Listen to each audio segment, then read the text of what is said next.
আজ থেকে মনোনয়নপত্র বাতিল ও গ্রহণের বিরুদ্ধে ইসিতে আপিল শুরু, চলবে ৯ জানুয়ারি পর্যন্ত।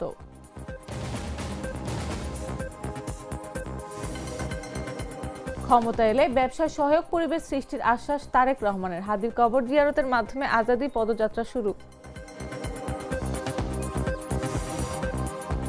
শীতে কাঁপছে দেশ, আরো শৈত্যপ্রবাহের পূর্বাভাস। ৭ ঘন্টা পর ২ নৌ রুটে ফেরি চলাচল স্বাভাবিক।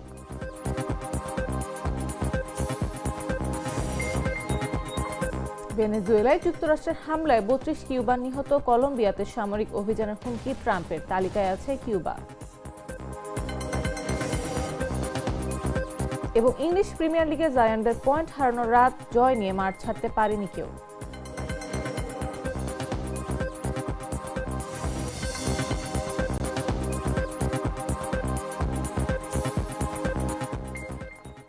বেলা ১১টা নিউজে সবাইকে আমন্ত্রণ। সাথে আছে আমি নাফিস আব্দুল্লাহ।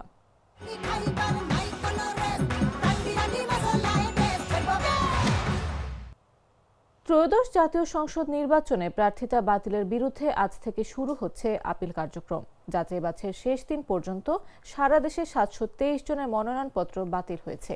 রোববার বিকেল ৫টায় শেষ হয় ত্রয়োদশ জাতীয় সংসদ নির্বাচনের মনোনয়নপত্র বাছাইয়ের ফলাফলে মোট ১,৮৪২টি মনোনয়নপত্র বৈধ হয়েছে।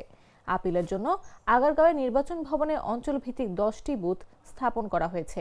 ৯ জানুয়ারি বিকেল ৫টা পর্যন্ত প্রার্থী, ব্যাংক বা আর্থিক প্রতিষ্ঠান, সরকারি সেবাদানকারী প্রতিষ্ঠান বা প্রার্থীর লিখিতভাবে ক্ষমতাপ্রাপ্ত কেউ ইসিতে আপিল করতে পারবেন। মনোনয়নপত্র গ্রহণ বা বাতিল আদেশের বিরুদ্ধে দাখিলকৃত আপিল নির্বাচন কমিশন আগামী ১০ জানুয়ারি থেকে ১৮ জানুয়ারির মধ্যে নিষ্পত্তি করবে।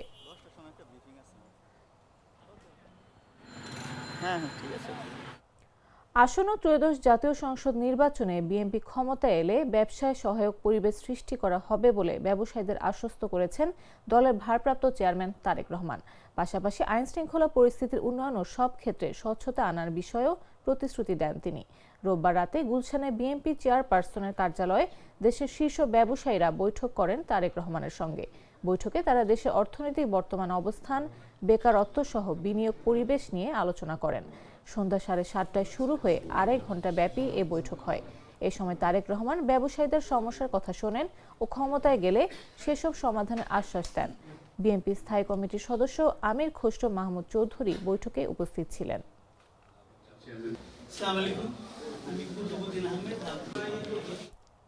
গোলামীর রাজনীতি নয়, ১১ দলীয় জোট আজাদির হয়ে কাজ করবে বলে জানিয়েছেন এনসিপির মুখ্য সমন্বয়ক নাসির উদ্দিন পাটোয়ারী। বলেন, হাদির আজাদির লড়াই আজ থেকে শুরু।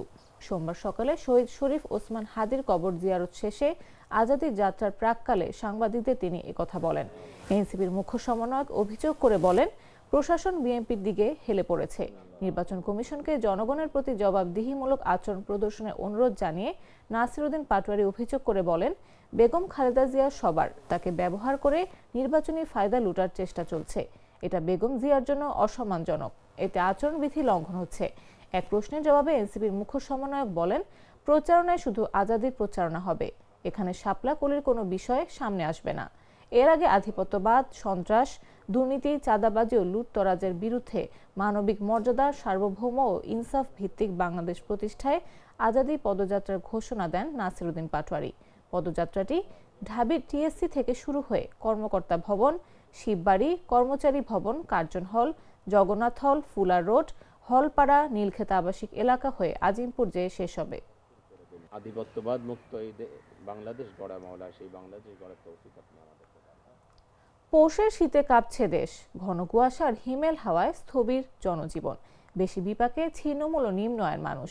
দেশের ৭ জেলার ওপর দিয়ে বইছে মৃদু শৈত্যপ্রবাহ। চলতি মাসে আরও একাধিক শৈত্যপ্রবাহের পূর্বাভাস দিয়েছে আবহাওয়া অফিস। কয়েকদিন ধরে রাজধানী সহ দেশের বিভিন্ন স্থান ঘন কুয়াশায় মোড়ানো। তীব্র শীতে ঘর থেকে বের হতে না চাইলেও জীবন জীবিকার তাগিদে রাস্তায় বের হতে হয় কর্মজীবীদের। আবহাওয়া অধিদপ্তর জানিয়েছে, দেশের ৭ জেলার ওপর দিয়ে বয়ে যাচ্ছে মৃদু শৈত্যপ্রবাহ। এর প্রভাবে সারা দেশে শীতের তীব্র অনুভূতি আরও কিছুদিন অব্যাহত থাকতে পারে।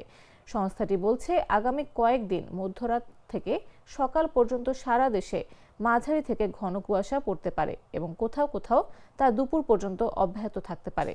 ঘন কুয়াশার কারণে বিমান চলাচল, অভ্যন্তরীণ নৌ পরিবহন এবং সড়ক যোগাযোগ ব্যবস্থা সাময়িকভাবে ব্যাহত হতে পারে। এছাড়া চলতি মাসের মধ্যে আরও একাধিক শৈত্যপ্রবাহের পূর্বাভাস দিয়েছে আবহাওয়া অফিস। দেশের কোনো কোনো জায়গায় তাপমাত্রা নেমে যেতে পারে 4 ডিগ্রি সেলসিয়াসে।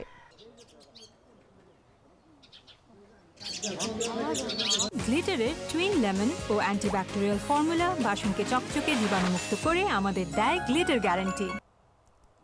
ঘন কুয়াশায় দীর্ঘ 7 ঘন্টা বন্ধ থাকার পর দেশের গুরুত্বপূর্ণ দৌলতদিয়া পাটুরিয়া নৌ রুটে ফেরি চলাচল শুরু হয়েছে।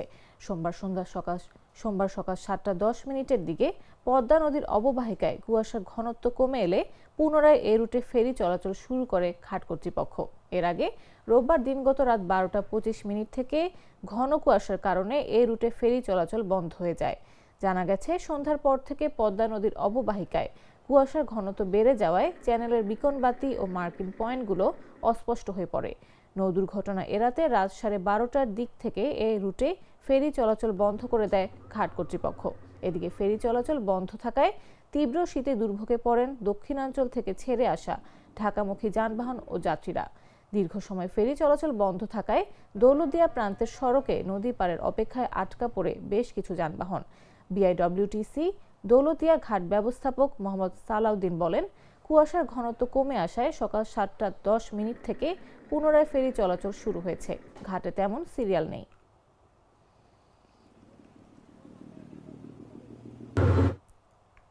সিলেট সহ দেশের বিভিন্ন জায়গায় মৃদু ভূমিকম্প অনুভূত হয়েছে। সোমবার ভোর 4:47 দিকে কয়েক সেকেন্ডের জন্য কম্পন অনুভূত হয়। রিক্টার স্কেলের মাত্রা ছিল 5.2। মার্কিন ভূতাত্ত্বিক জরিপ সংস্থা ইউএসজিএস এর তথ্য মতে ভূমিকম্পটির উৎপত্তিস্থল ছিল ভারতের আসাম রাজ্যের ধিং এলাকায়। এর কেন্দ্রস্থল ছিল মাটির 35 কিলোমিটার গভীরে। ভূকম্পনের পরপরই সামাজিক যোগাযোগ মাধ্যম ফেসবুকে অনেকে পোস্ট করেন। সিলেট নগরীর আশেপাশে কম্পন অনুভূত হয়েছে বলে তারা উল্লেখ করেন। এর আগে গত বছরের 10 ডিসেম্বর মধ্যরাতে সিলেটে মাত্র 5 মিনিটের ব্যবধানে 2বার ভূমিকম্প অনুভূত হয়। ওই দিন রাত 2:20:31 প্রথমবার ভূমিকম্প অনুভূত হয়। এরপর 2:25:14 দ্বিতীয়বার ভূমিকম্প হয়।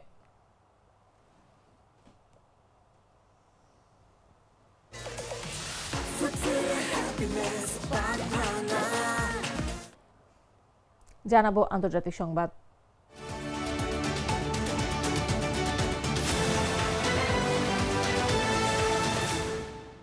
ভেনেজুয়েলার রাজধানী কারাকাসে দেশটির প্রেসিডেন্ট নিকোলাস মাদুরোকে আটকের অভিযানে অন্তত 32 জন কিউবান নাগরিক নিহত হয়েছেন। কিউবান সরকার এই তথ্য নিশ্চিত করেছেন বলে সোমবার আল জাজিরা এক প্রতিবেদনে বলা হয়। যুক্তরাষ্ট্রের হামলায় নিহতদের স্মরণে সোমবার ও মঙ্গলবার 2 দিনের রাষ্ট্রীয় শোক ঘোষণা করেছে কিউবা সরকার। একই সঙ্গে সরকার জানিয়েছে, শিগগিরই নিহতদের শেষকৃত্য ও অন্যান্য আনুষ্ঠানিকতার বিষয়ে বিস্তারিত তথ্য জানানো হবে। রোববার নিউ ইয়র্ক পোস্টকে দেয়া এক সাক্ষাৎকারে ট্রাম্প দাবি করেছিলেন, ভেনেজুয়েলার প্রেসিডেন্ট নিকোলাস মাদুরোকে আটকের অভিযানে কিউবার অনেক নাগরিক প্রাণ হারিয়েছেন। ট্রাম্প বলেন, কিউবানরা মাদুরোকে সুরক্ষা দেওয়ার চেষ্টা করছিলেন, যা তাদের জন্য মোটেও ভালো সিদ্ধান্ত ছিল না। ভেনেজুয়েলার অন্যতম ঘনিষ্ঠ মিত্র হিসেবে পরিচিত কিউবা। মার্কিন গণমাধ্যমের খবর অনুযায়ী মাদুরো তার নিরাপত্তা ও গুরুত্বপূর্ণ পরামর্শের জন্য কিউবান দেহরক্ষী উপদেষ্টাদের ওপর ব্যাপকভাবে নির্ভরশীল ছিলেন। মার্কিন বাহিনী যখন মাদুরোকে আটক করতে যায়, তখন সেখানে থাকা কিউবানরা বাধা দিলে এই প্রাণহানির ঘটনা ঘটে বলে ট্রাম্প জানিয়েছিলেন।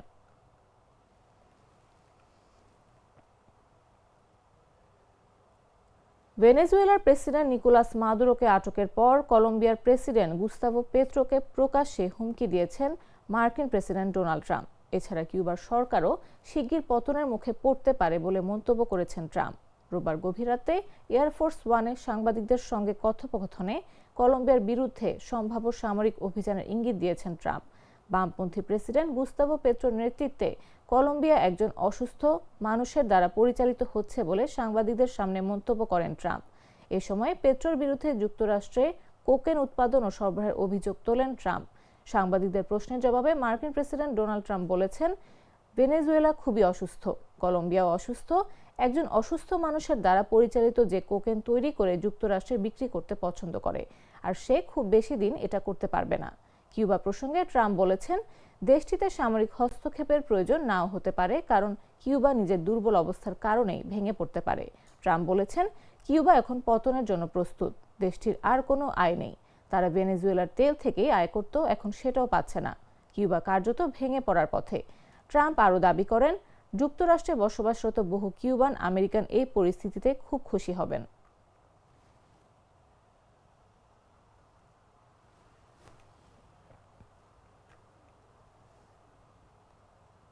এবারে খেলার খবর।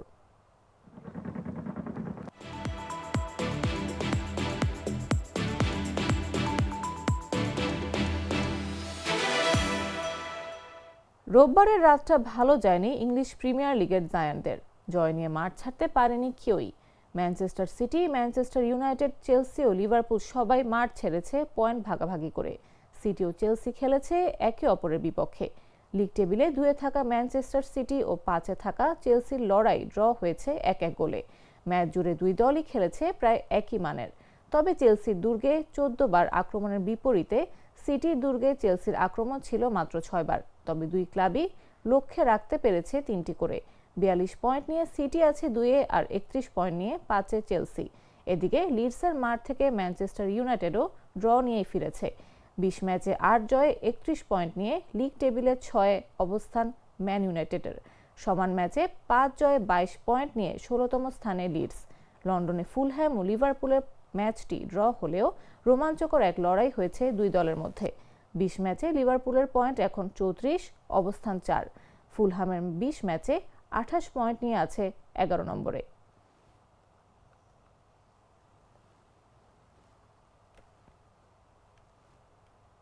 সংবাদ শেষ করার আগে শিরোনামগুলো জানিয়ে দিচ্ছি আরও একবার।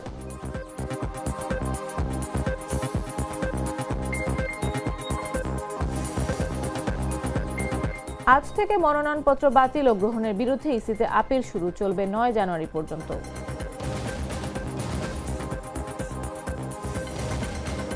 ক্ষমতা এলে ব্যবসায় সহায়ক পরিবেশ সৃষ্টির আশ্বাস তারেক রহমানের। হাদির কবর জিয়ারতের মাধ্যমে আজাদী পদযাত্রা শুরু। শীতে কাঁপছে দেশ, আরও শৈত্যপ্রবাহের পূর্বাভাস। 7 ঘন্টা পর 2 নৌ রুটে ফেরি চলাচল স্বাভাবিক।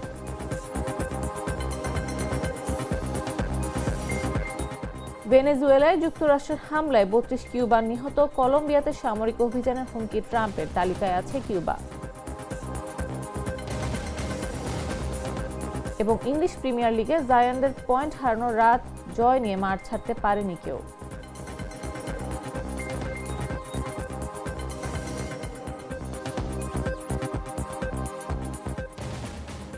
দর্শক, এই ছিল এখনকার মতো।